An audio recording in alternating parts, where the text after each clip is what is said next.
मतलब फैक्टर्स क्या होता है, ठीक है। फॉर एग्जांपल 220 का फैक्टर होता है या नहीं होता है, कैसे पता कर पाएंगे आप? अगर 220 को मतलब क्या सर आपका एग्जैक्टली मतलब क्या डिवाइड कर पाएगा, तो हम लोग कहेंगे कि 220 का मतलब क्या फैक्टर है।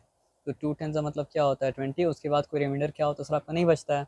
तो 220 का मतलब क्या है सर आपका फैक्टर है। तो आप देखो 2 भी 20 का फैक्टर हुआ और 10 भी मतलब क्या 20 का फैक्टर मतलब क्या सर आपका हुआ। तो अगर 20 2 के टेबल में आता है तो 220 को एग्जैक्टली डिवाइड कर पाएगा, तो 2 भी 20 का फैक्टर है। और अगर 20 मतलब क्या होता है 10 के टेबल में आता है तो 10 भी 20 को मतलब क्या एग्जैक्टली डिवाइड कर पाएगा, तो 10 भी मतलब क्या 20 का मतलब क्या आपका फैक्टर है। तो आई होप कि आप ये बात जानते हो कि फैक्टर क्या होता है ना। अब यहाँ पे देखो जो चीज़ लिखा हुआ उसका नाम मतलब क्या सर आपका फैक्टर ट्री मेथड। आया बात समझ में ना। तो यहाँ पे 9 10 90, तो क्या समझ में आया कि 9 भी जो है 90 का फैक्टर है और 10 भी क्या सर आपका 90 का मतलब क्या फैक्टर है।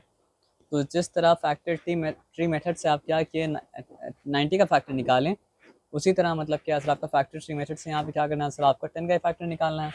लेकिन 10 का एक फैक्टर तो दिया हुआ है ना सर आपका 2 दिया हुआ है। तो 2 से क्या मल्टीप्लाई करेंगे जो 10 आ जाएगा 5। तो यहाँ पे आंसर क्या होगा सर आपका 5 होगा। ये सिंपल सा बात है समझ में ना। अब यहाँ पे 9 का भी मतलब क्या करना है सर आपका फैक्टर ट्री मेथड से मतलब क्या करना है सर आपका फैक्टर निकालना है। तो एक फैक्टर ऑलरेडी मतलब क्या सर आपका 3 दिया हुआ है, तो 3 से क्या मल्टीप्लाई करेंगे जो 9 आ जाएगा सर आपका 3। तो यहाँ पे 3 लिखना पड़ेगा। और अब यहाँ पे देखिए यहाँ पे 90 का एक फैक्टर लिखा हुआ है क्या सर आपका 45। तो अब सवाल ये है कि 45 से क्या मल्टीप्लाई करेंगे 30, जो 30 आ जाएगा। 45 से क्या मल्टीप्लाई करेंगे जो आंसर 90 आ जाएगा। 90 का एक फैक्टर दिया हुआ है 45 और दूसरा फैक्टर क्या होगा यानी कि 45 से। वेरी गुड, कैसे पता आपको? 45 2 से 90। हाँ गुड।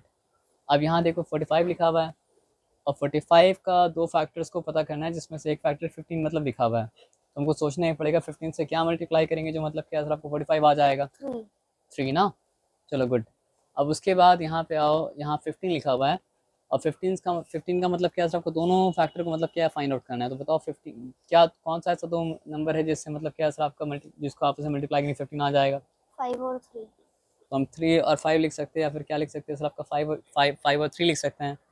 तो यहाँ पे हम लोग 90 का फैक्टर्स को मतलब क्या पता किए, मिसिंग फैक्टर्स को कैसे मतलब सर आपका फैक्टर 3 मेथड से। ये सिंपल सा बात आपको आया समझ में। अब ये सिंपल सा बात अगर आपको समझ में आए तो यहाँ पे हम लोग आगे दूसरा काम करते हैं, ठीक है ना।